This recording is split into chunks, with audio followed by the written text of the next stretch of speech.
और आप सभी का स्वागत है। जैसे कि आप सभी को पता है यूपीएससी 2025 नोटिफिकेशन आउट हो चुका है। तो जैसे आप सभी ने देखा होगा ये कि आपका फॉर्म कब स्टार्ट हो चुके हैं, कल 22 तारीख को। लास्ट डेट कब है आपकी? 11 फरवरी। और अब क्या है, आपका लास्ट जो विंडो है क्या करेक्शन वाला, वो खुलेगा आप कितना 12 से लेके 18 तक। और आपका एग्जाम डेट कब है? 25 को। तो देखिए ये हुई आपकी जनरल नॉलेज, थोड़ी सी बेसिक नॉलेज। अब यूपीएससी ने जो मूलभूत परिवर्तन किए हैं एग्जाम में, जो रूल्स में मूलभूत परिवर्तन किए हैं, वो देखते हैं हम नोटिफिकेशंस के अंतर्गत। अब देखिए इसमें क्या है। अब आपको पता होगा यूपीएससी के फॉर्म भरने के लिए ओटीआर की आवश्यकता होती है। तो अगर आपने ओटीआर किया है और अगर आपने ओटीआर में गलती कर दी है तो ओटीआर में अभी आप चेंज कर सकते हैं। अगर ऑप्शन नहीं आ रहा है तो आपके पास क्या है, 18 फरवरी तक, 12 फरवरी से लेकर 18 फरवरी तक क्या कर सकते हैं आप, परिवर्तन कर सकते हैं। अब ये 18 फरवरी से पहले क्या कर सकते हैं, देखिए ओटीआर दो टाइप्स हो सकते हैं। कैसे? अगर सिर्फ ओटीआर में गलती है, और सेकंड क्या है, अगर आपने ओटीआर से अपना फॉर्म फिल कर दिया है। तो अगर आपने सिर्फ ओटीआर में गलती की है तो आप 18 तारीख से क्या कर सकते हैं, 18 तारीख तक क्या कर सकते हैं, अपना अपडेट या उसमें करेक्शन कर सकते हैं ओटीआर में। जबकि अगर आपने फॉर्म फिल कर दिया है तो 12 तारीख से लेकर 18 तारीख तक जो करेक्शन डेट है, तो करेक्शन डेट है, इसमें क्या कर सकते हैं आप, अपने फॉर्म में जो गलतियां हो गई हैं और जो ओटीआर में गलतियां उनको सही कर सकते हैं। सिर्फ ये जानने की चीज थी 2.1 और 2.2 रूल में। अब नेक्स्ट रूल देखते हैं क्या क्या नया रूल आया है कि instructions in respect of uploading of photograph. देखिए इसमें कुछ चेंज नहीं हुआ, लास्ट ईयर भी दिया गया था, लेकिन लास्ट ईयर भी ये कुछ नया ही आया था। जैसे कि आपका फोटो 10 दिन से पुराना नहीं होना चाहिए। अगर आप सोचें कि 10 दिन से पुराना हो, और एक चीज याद रखें, देखिए इसमें लिखा है India preference must with the photograph at the examination process preliminary and mains exam. जो फोटो आपका प्रीलिम्स में देंगे वही फोटो आपको कहाँ सबमिट करना पड़ेगा, मेंस में, और इंटरव्यू का जो आप फॉर्म भरते हैं, डीएफ भरते हैं उस वक्त।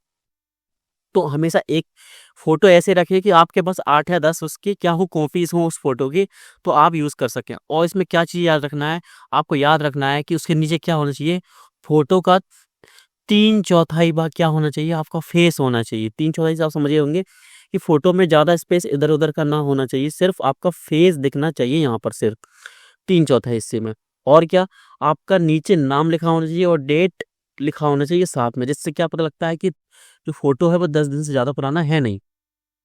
और कुछ चीजें याद रखें, जैसे कि बहुत सारे लोग अपनी सेविंग रखते हैं या बियर्ड रखते हैं, तो क्या करें, जैसा फेस उनका ये फोटो में है वैसे ही उनको क्या करना पड़ेगा, इंटरव्यू की वक्त भी उनको ऐसा ही फेस होना चाहिए।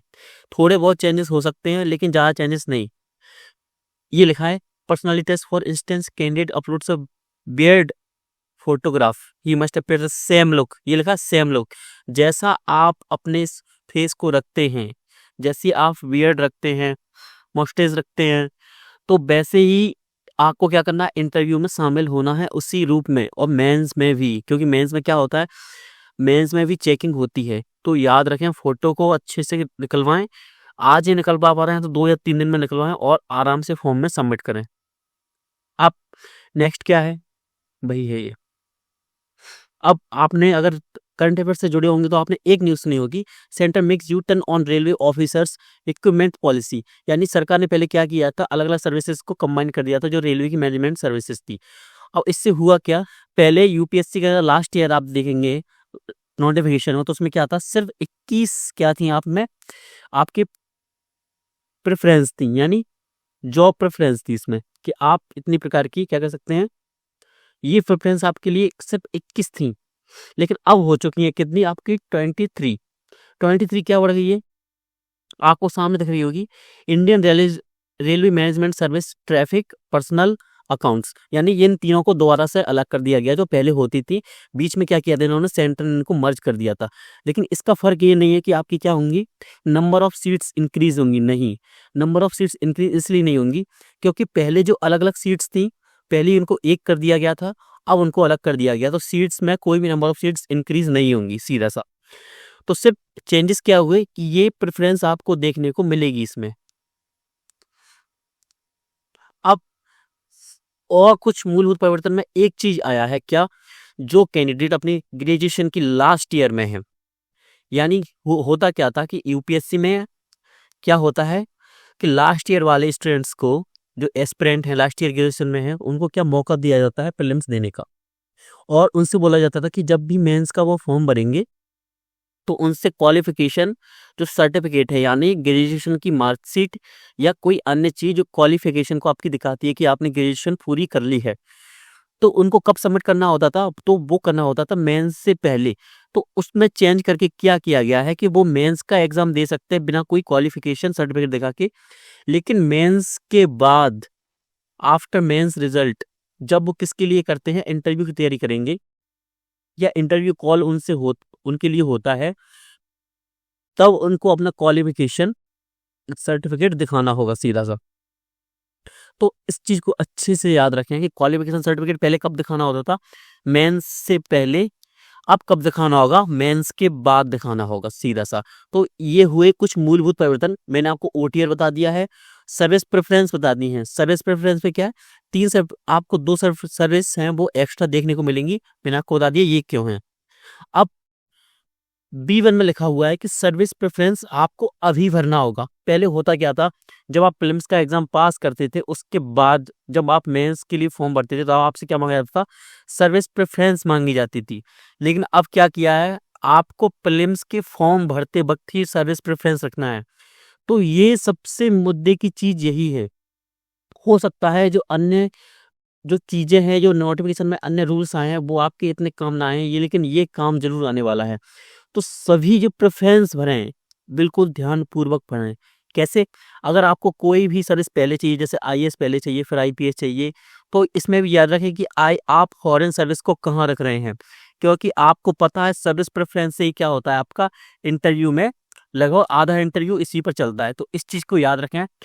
और हमारे जो हिंदी मीडियम के स्टूडेंट्स हैं ध्यान रखें, आपको सभी की सभी जो सर्विसेज हैं उनको सभी को फिल करना है। मान लीजिए आपकी रैंक कम रह जाती है, तब भी आपको क्या होती है, सर्विस एलोकेशन हो जाती है। लेकिन होता क्या है, कई बार स्टूडेंट्स गलती करते हैं, सिर्फ 8 या 10 सर्विस भरकर रह जाते हैं।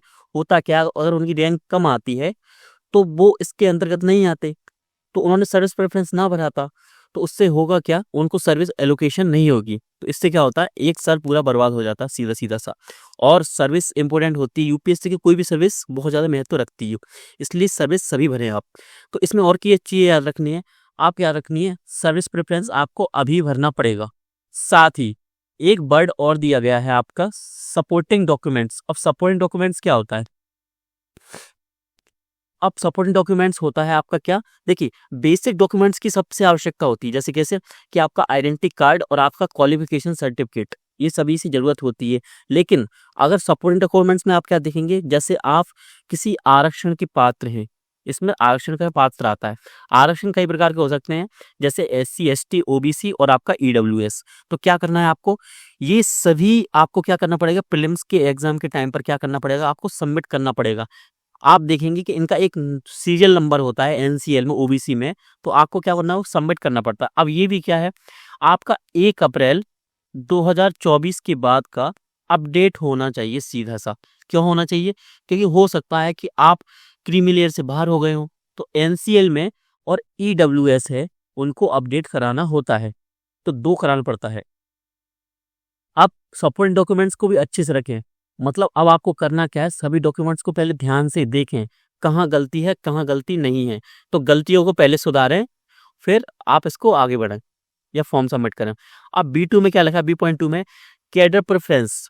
अब देखिए कैडर प्रेफरेंस कब भरना पड़ेगा आपको, the commission shall provide a window of 10 days after the declaration of result of civil service prelims examination. यानी सिविल सर्विस एग्जाम का जो प्रीलिम्स का जो रिजल्ट है जब भी आता है, तो उसके 10 दिन के लिए क्या खुलेगी, आपकी विंडो खुलेगी। और आपको कैडर प्रेफरेंस भी भरना है अभी, जो कि आपको क्या करना पड़ता था, मेंस के बाद करना पड़ता था, वो आपको मेंस से पहले करना पड़ेगा। यानी कैडर प्रेफरेंस, कैडर प्रेफरेंस का सीधा सा मतलब क्या है, आपका सीधा सा मतलब है कि आपको किस राज्य में सेवा देनी है, किस यूटी में सेवा देनी है, तो उसको भी क्या करना पड़ता है, आपको प्रेफरेंस देनी पड़ती है, प्रायोरिटी देनी पड़ती है। तो आपको नंबर या बारंबारता से भरना होता है कि पहले ये राज्य, फिर सेकंड, ये थर्ड, ये फोर्थ। तो अभी से अब आपको पूरी तैयारी करनी होगी कि कैडर कौन सा रखना है, क्योंकि यूपीएससी इंटरव्यू जो आपका होगा तो उनमें ये चीज़ें भी याद ध्यान रखी जाएंगी। क्योंकि देखिए हो सकता है अगर आप कोई कैडर बाहर रखता है तो उस पर बहस हो सकती है। अगर आप अपना होम कैरियर भी रखते हैं, तब भी अगर इंटरव्यूअर के मूड में आ गया तो वो पूछिए कि अगर आप बाहर सेवा नहीं देना चाहती, जबकि आप एक अखिल भारतीय सेवा में हैं तो सीधा सा अब क्वेश्चंस के लिए तैयार हो जाइए, और उन क्वेश्चन का जो बेस आप बना रहे हैं, वो बेस बनाना पड़ेगा कब आपको, प्रीलिम्स के जस्ट बाद, जो कि कब बनता था पहले, मेंस के बाद। अब लास्ट में हम कीवर्ड देख लेंगे कि कौन कौन से चेंजेस हमको देखने को मिले हैं।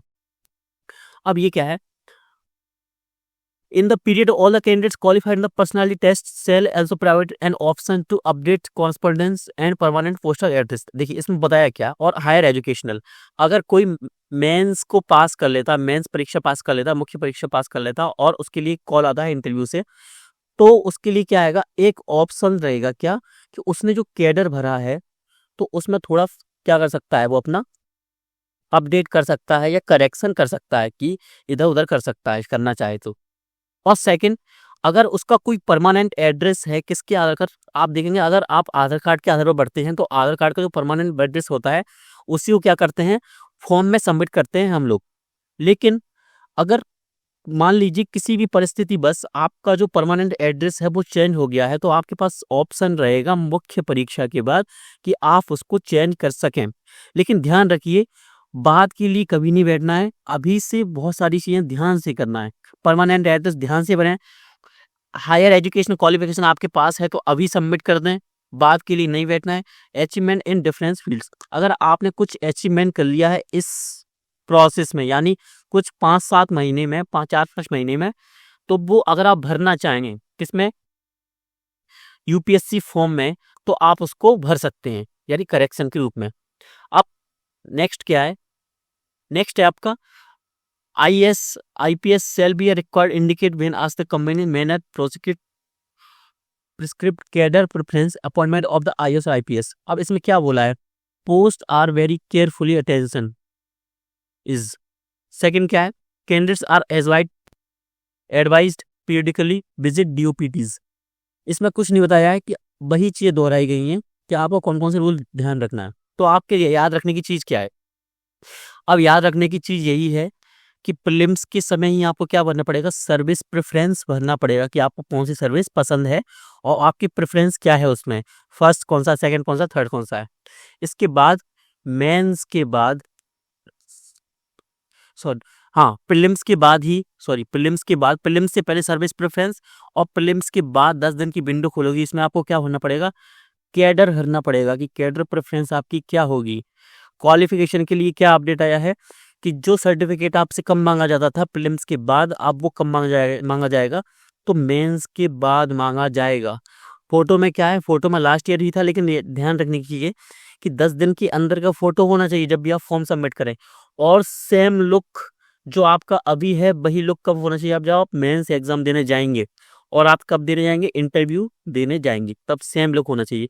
तो ये कुछ मूलभूत चीजें थी जो आपको बतानी थी। हाँ, और अभी आपने सुना होगा जो IS पूजा खेड़ेर का केस हुआ, और कई सारे केसेस उसके अंदर से निकले, कैसे कि धोखाधड़ी हुई थी, तो उससे हुआ क्या, सीधा सा यूपीएससी पर प्रभाव हुआ, और यूपीएससी ने कुछ चेंजेस किए। तो सभी सपोर्टिंग डॉक्यूमेंट्स से मैंने आपको बता दिया कि सपोर्टिंग डॉक्यूमेंट्स होता क्या है, तो सभी सपोर्टिंग डॉक्यूमेंट्स को अपने अपडेट कराएं, अगर वो अपडेट होते हो, जैसे ओबीसी और ईडब्ल्यूएस का होता है तो इनको अपडेट करा लें।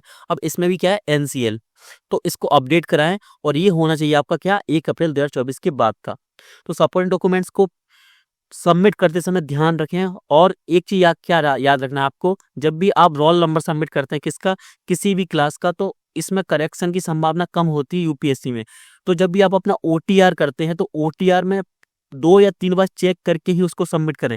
सबसे पहले अपने मार्कशीट को सामने रखें, फिर से अपने रोल नंबर और अपनी जो परसेंटेज बनी है आपकी कौन से 10th में, 12th में, और आपकी क्वालिफिकेशन यानी ग्रेजुएशन में, तो उसमें आप ऐसे सबमिट करेंगे। तो इन चीज़ों को आपको ध्यान रखना है। और अगर आप आज ही जल्दबाजी कर रहे हैं फॉर्म भरने की, तो 1 या 2 दिन रुकिए, अच्छे से सोचिए कि प्रेफरेंस आपको क्या बनना सर्विस की। और सर्विस प्रेफरेंस में अगर कोई समस्या आ रही है तो आप कमेंट कर सकते हैं कि आपको सर्विस प्रेफरेंस कैसे रख रही है। हम नेक्स्ट वीडियो बना देंगे, उसमें क्या बताएंगे कि सर्विस प्रेफरेंस हमको कैसे रखनी चाहिए। कि हमें पता है कि ज़्यादा स्टूडेंट्स हैं जो यूपीएससी की तैयारी कर रहे हैं, वो ऊपर हमेशा IS, IPS और IFS ही रखेंगे ज़्यादातर। या IRS, हो सकता है IRS रख लें बहुत से। तो ये 4 रहेगी। अब इसके बाद उनको क्या प्रेफ़रेंस रखनी है, अगर आप जानना चाहते हैं तो आप कमेंट कर सकते हैं, अगर आपको कोई डाउट है इसके अंतर्गत तो। आप 2 या 3 दिन रुकिए, ध्यान से अपने डॉक्यूमेंट्स को तैयार कीजिए, देखिए OTR में कोई गलती नहीं है, तो OTR में अगर कोई गलती ना हो, तो आप फॉर्म सबमिट कर दीजिए, अगर कोई गलती हो तो उसको करेक्शन कर लीजिए सीधा-सा। और मैंने आपको सभी चीज़ें बता दी हैं कि आपको क्या-क्या चेंजेस देखने को मिले हैं और आपको करना क्या-क्या है। ठीक है, आप सभी का बहुत-बहुत धन्यवाद।